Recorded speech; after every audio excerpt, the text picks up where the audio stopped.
మార్వలస్గా ఉందంటున్నారా? It's like a marvel, it like a wow. అంటే it comes from the story. ఆయన ఇన్ని ఆయుధాలు తీసుకెళ్ళిపోతాడు కాబట్టి ఆయన ఇంటినే ఒక ఆయుధం చేసుకుంటే ఎలా ఉంటుంది, ఎక్కడెక్కడ ఉండొచ్చు ఆయుధాలు, ఇల్లు ఒక ఆయుధం, మాత ఒక ఆయుధం, అలా స్టోరీ నుంచి వచ్చిన ఐడియానే, స్పెసిఫిక్గా చేసిన ఐడియా. అదే సేమ్ కథించే బ్యాకప్పే ఆ డైలాగ్ కూడా కారణం. పబ్జీ గేమ్ కంటే సినిమాలో ఎక్కువ గేమ్లు ఉన్నాయని కొంతమంది ఇంకా వెళ్ళడానికి ఫిక్స్ అయ్యారు. అంటే బ్యాచ్ ఓకే. అంటే పబ్జీ బేసిక్గా ఏంటంటే తెలియకుండానే మనలో రెలవెంట్ థింగ్ అయిపోయింది. అంటే ఒక పాయింట్లో నేను చాలా చిన్న పిల్లల దగ్గర నుంచి పెద్దవాళ్ళ వరకు పబ్జీలు ఆడుతూ దాన్ని ఇంకా ఏకంగా బ్యాన్ చేసే పొజిషన్కి వచ్చిందంటే స్కోప్ పెట్టు, సో స్కోప్ కరో back side, why can't we use it అని అనిపించి వాడుకున్నాం అంతే. I think kids are enjoying it very much. చేశారు కదా పార్ట్ 2. సో ఎలా ఉండబోతుంది మా ఎక్స్పెక్టేషన్స్, ఎలా పెట్టుకోవచ్చు? యాక్షన్ ప్యాక్డా లేదంటే సో అంటే ఒకటి మనం ఈ సినిమా ఫస్ట్ నుంచి కూడా మా సినిమాలో డైలాగ్ ఉంది, డైలాగ్ యాక్చువల్లీ గేట్లు వేసాం, సైరన్ వేసాం, అలాగే మనం సినిమా ట్రైలర్లు వేసాం, టీజర్లు వేసాం, సినిమా యాక్షన్ ఫిల్మ్ డ్రామా అని చెప్తూ వచ్చాము. నువ్వు శంకరాభరణం ఎక్స్పెక్ట్ చేసి వస్తే మనం ఏం చేయలేము. సో ఇది యాక్షన్ డ్రామా, యుద్ధకాండ తీసినా కూడా యాక్షన్ డ్రామాలానే ఉంటుంది, యాక్షన్ ఫిల్మ్లా ఉంటుంది, కమర్షియల్గా ఉంటుంది, మాస్ ఆడియన్స్కి రీచ్ అవ్వడానికే ట్రై చేస్తాం. సో దీంట్లో అఫ్కోర్స్ స్టోరీ టెల్లింగ్లో మనం కొంచెం ఎన్హాన్స్మెంట్స్ ట్రై చేస్తాం, ఒక ఫినిష్ ఇవ్వడానికి ట్రై చేస్తాం, కానీ బట్ మేజర్లీ తీసేదైతే కమర్షియల్ యాక్షన్ డ్రామా. ఎలా కన్విన్స్ చేశారు? ఆయన జోనర్ సపరేట్ ఉంటుంది, ఆ కంఫర్ట్ జోనర్ నుంచి బయటకు వచ్చి యాక్షన్ ప్యాకెట్ ఫిల్మ్ ఇప్పుడు వరకు చేయలేదు ఆయన. అంటే యాక్షన్ అనగానే కమర్షియల్ ఒక లేబుల్ వచ్చేస్తుంది కాబట్టి ఆటోమేటిక్గా ఆయన ఈ వాజ్ వెరీ ఓపెన్ ఫస్ట్ నుంచి కూడా.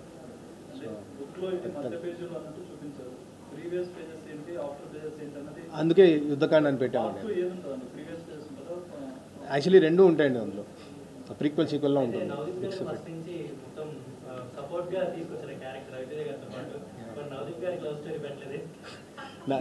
నేను ఆయన్ని ప్రేమిస్తుంటా. బ్రోమాన్స్ అదే సెకండ్ పార్ట్లో మీరు చూస్తాడు బ్రోమాన్స్.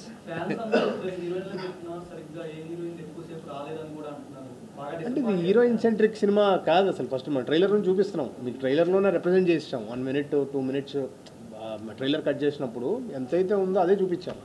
అంటే స్క్రీన్ పైన మీరు అన్న పాయింట్, ఇప్పుడు స్క్రీన్ పైన స్క్రీన్ టైం గురించి మాట్లాడితే మీరు అనింది కరెక్టే, కానీ ఇప్పుడు కథ ప్రకారంగా మాట్లాడితే సహదేవ్ ఇప్పుడు తను అన్నట్టు తను అంటే ఆయన క్యారెక్టర్ నేను చాలా కాంట్రాక్ట్లు తీసుకున్నా ఏది మిస్ అవ్వలేదు, కానీ ఇప్పుడు నేను చేసేది లైఫ్ టైం కాంట్రాక్ట్, నా వైఫ్ ఇచ్చిన కాంట్రాక్ట్ అనేది ఒక మాట అంటారు కదా. So if you see the driving force it is the heroine కాదు. ఇది నీ ఫ్యాన్స్ అడిగారన్నా, నీ ఫ్యాన్స్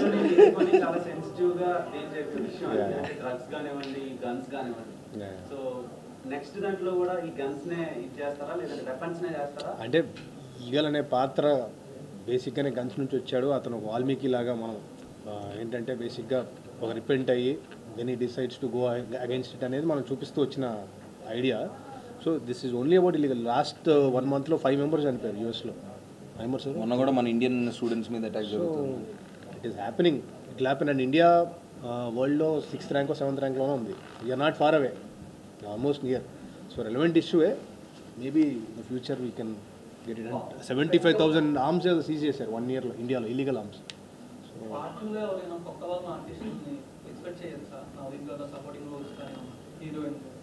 సో అది కంప్లీట్లీ అసలు టూ ఎర్లీ టు కమెంట్.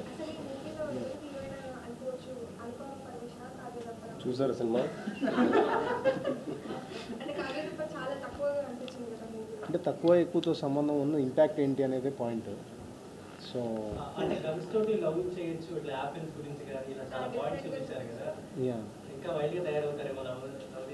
ఏం చేసినండి వైల్డ్గా అంతా?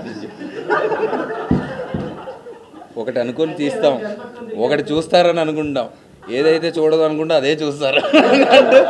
ఇప్పుడు ఈ పబ్జీ బాయ్స్ అంతా బయటికి వెళ్ళి గన్లు పట్టుకొని యాపిల్స్కి వస్తారని మీ ఫీలింగ్. ఓకే చూద్దాం, అలా జరిగితే పార్ట్ 2లో అలా చేసిన వాళ్ళని ఏం చేద్దాం అనేది మళ్ళీ మనం మాట్లాడుకుందాం.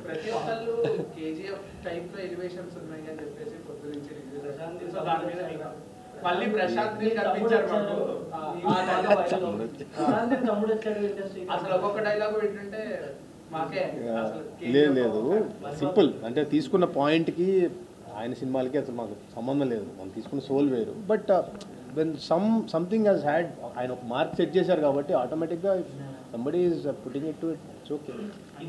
విధ్వంసంలో కూడా అంటే తన పాపకి బదులుగా వీళ్ళ పాపకి ఇవ్వాలి అని ఆ పాయింట్ తీసుకున్నాను అంటే దానికి రవితేజ గారి ఆయన హ్యాపీ అంటే ఎమోషనల్ పాయింట్ ఏదో ఒకటి ఉండాలి కదా డ్రామాకి, డ్రైవ్ ఉండాలని we tried all these things.